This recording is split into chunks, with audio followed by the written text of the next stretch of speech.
Kaij police स्टेशनला मसाजोगकरांचा प्रचंड तीव्र असंतोष आहे की ते महाजन आणि पाटील यापैकी महाजन हे स्वतः पोलीस स्टेशनला आले आणि कॉम्प्युटरवरती काहीतरी काम करत बसले। याचा प्रचंड राग मसाजोगकरांना आलेला आहे, कारण हे जवळपास महाजन आणि पाटील हे 100% तपास केल्याच्या नंतर हे दोन्ही अधिकारी हे सहआरोपी होण्याच्या बेतात आहेत, सहआरोपी होतील आणि यांना सहआरोपी करावं अशी मसाजोगकरांची, नुसते मसाजोगकरांची नाही, तमाम केज तालुक्यातल्या सगळ्या लोकांची ही मागणी आहे, इच्छा आहे। कारण या महाजन आणि पाटील, राजेश पाटील या लोकांनी प्रचंड बळ या गँगला दिलेलं आहे। आकाची जी गँग आहे खालची, विष्णू चाटेपासून फरार आरोपी कृष्णा आंधळेपर्यंत सगळ्यांना बळ देण्याचं, कारण एक 307 ऑलरेडी कृष्णा आंधळेवर दाखल होता। कृष्णा आंधळेबरोबर म्हणजे 307चा फरार आरोपी असताना हे इथले पाटील आणि महाजन हे त्याला नित्य नियमाने भेटत होते आणि केज पोलीस स्टेशनमधले काही लोकांबरोबर ते याच्यामध्ये पण आलेले आहे, CCTVमध्ये सुद्धा गप्पा मारताना।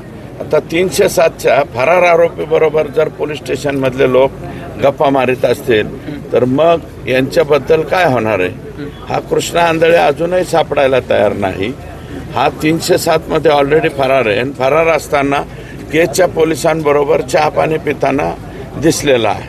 मग ज्या अर्थी महाजन आणि पाटलाचं हे कृत्य आहे, तर हे दोन्हीही लोक, महाजन अजून सस्पेंड नाहीत, फक्तच राजेश पाटील सस्पेंड झालेला आहे, महाजन सुद्धा सस्पेंड व्हावा आणि हे दोघांनाही सहआरोपी करावं अशा प्रकारची मागणी आहे। आणि आता वैभव पाटील इथं अधिकारी आलेले आहेत, त्यांच्याबद्दल मात्र मसाजोगकरांनी समाधान व्यक्त केलं आहे आणि केज तालुक्यातले सर्व प्रमुख मंडळी, केजचे नगराध्यक्षपासून माजी नगराध्यक्ष, केजचे माजी सभापती, हे सगळे जबाबदार लोक या ठिकाणी आलेले आहेत।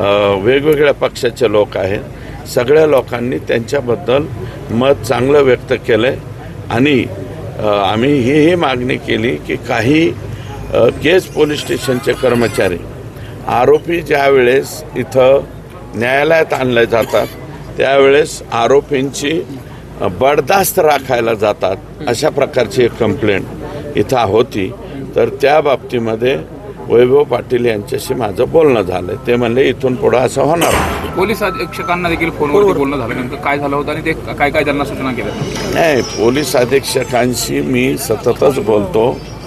जे फरार आरोपी आहे, म्हणजे ह्यातला कृष्णा आंधळे असेल, महादेव मुंडेचे प्रकरणातले असतील, राजस्थानी मल्टीस्टेटच्या बाबतीतले, राजस्थानी मल्टीस्टेटचं सुद्धा गोडगंबालाच आहे ना, 15-15 महिने कसं काय ते संचालक बाहेर फिरतात आणि त्या संचालकांना पैसा परळीतूनच पोहोच होतो त्यांच्या एका शिक्षण संस्थेतून, तर तो बंद झाला पाहिजे। आणि SP-ना माझी विनंती मी केलेली की हे सगळे आरोपी, फरार आरोपी जेवढे असतील तेवढे उचला आणि आत घाला। स्टेटस संदर्भात पण बोलणं झालं होतं, नेमकं स्टेटस? हां, हे जे अशोक मोहिते या तरुणावर 307चा, आणि तो होमगार्ड आहे, धारूर तालुक्यातली ही घटना आहे, त्याच्या केज तालुक्यातलीच ही घटना आहे।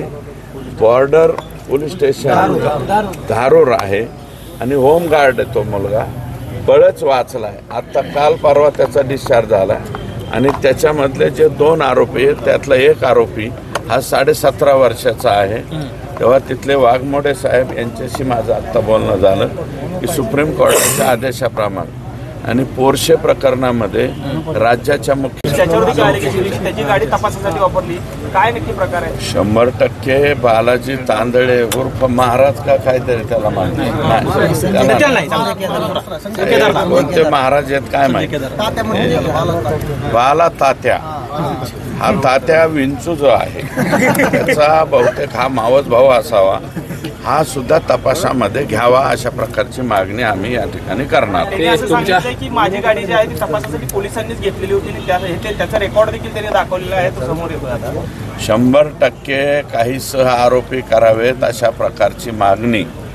7 मागण्या 9 एकूण मागण्या, त्यातल्या 2 मागण्याच्या बाबतीमध्ये ऑलरेडी निर्णय होत आलेला आहे.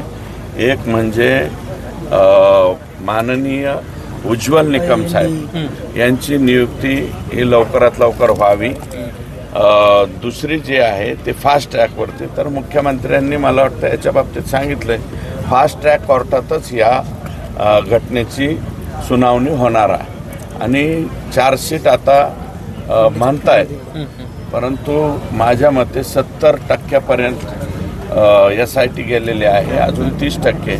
फक्त त्या 30%मध्ये मस्साजोगकरांचं जे म्हणणं आहे ते म्हणणं ऐकून घ्यावं अशा प्रकारची आमची विनंती. महबूब शेख जे आपले खरं तर निवडणुकीमध्ये विरोधी पक्षात होते, विरोधक सरकारी कर्मचाऱ्यांवर दबाव आणून मतदान करून घेतलं असं तुमच्या विरोधात तक्रार आहे आणि 5 तारखेला म्हणजे नोटीस दिली खंडपीठाने नोटीस पण बजावली. हे बघा, कोर्टाची नोटीस येत असते बरं का, ती येईल, परंतु ही जी त्यांची तक्रार आहे ती तक्रार मतदानाच्या दिवशी त्यांनी करायला पाहिजे. नंतर केलेल्या तक्रारीला कुठेही काही महत्त्व प्राप्त होत नाही. आणि आष्टी मतदारसंघातल्या 440 बूथवरती कुठेही असा प्रकार झाल्याची तक्रार नाही आहे आणि तसलं कुठंच काही होत नाही. Okay, thank you.